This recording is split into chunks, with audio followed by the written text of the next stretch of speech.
ఉగాది సందర్భంగా ఈరోజు మన కోర్టు సెంటర్లో చాలా అడవడిగా ఉంది. జనాలందరూ చాలా హ్యాపీగా అందరూ ఉగాది పచ్చడి తింటున్నారు. అలాగే మజ్జిగ కూడా పంపిణీ జరుగుతుంది. సో వీళ్ళ దగ్గర ఈ యొక్క సంతోషాన్ని మనం షేర్ చేసుకుందాం. Thank you. ఇవాళ ఉగాది పర్వదినాన మేమందరం ఉగాది పచ్చడి కార్యక్రమం ఉదయం నుంచి స్టార్ట్ చేసాం. ఉదయం 7 గంటల నుంచి ఇప్పటి వరకు ఎంతో చక్కగా దిగ్విజయం జరిగింది ఈ కార్యక్రమం. ఇప్పుడు మళ్ళీ ఎండ తీవ్రత ఎక్కువగా ఉంది కాబట్టి ఇప్పుడు మళ్ళీ మజ్జిగ పంపిణీ కార్యక్రమం మేమందరం చేద్దామని కోరుకున్నాం. మజ్జిగ పంపిణీ కార్యక్రమం కూడా కొన్ని వేల మందికి చక్కగా జరుపుతున్నాం. చాలా చక్కగా దిగ్విజయం జరుగుతుంది. ఇప్పటికే 3,000 మందికి పంచాం. ఇంకా చాలా మందికి పంచుతాం. ఇంకో మధ్యాహ్నం 2 గంటల వరకు కూడా ఈ కార్యక్రమం చాలా చక్కగా జరుగుతుంది. ఇదే కాదు, ప్రతి సంవత్సరం కూడా మేము ఇలాగే చేస్తున్నాం.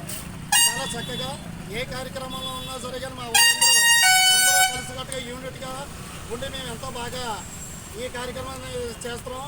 ఇందులో పెద్దలందరూ కూడా మా వాళ్ళందరూ ఈ చుట్టుపక్కల అందరూ సరౌండింగ్లు అందరూ కూడా చాలా కలిసికట్టుగా ఏ కార్యక్రమంలో కూడా ముందుండి అందరూ చక్కగా జరిపిస్తున్నారు. Thank you sir. Thank you.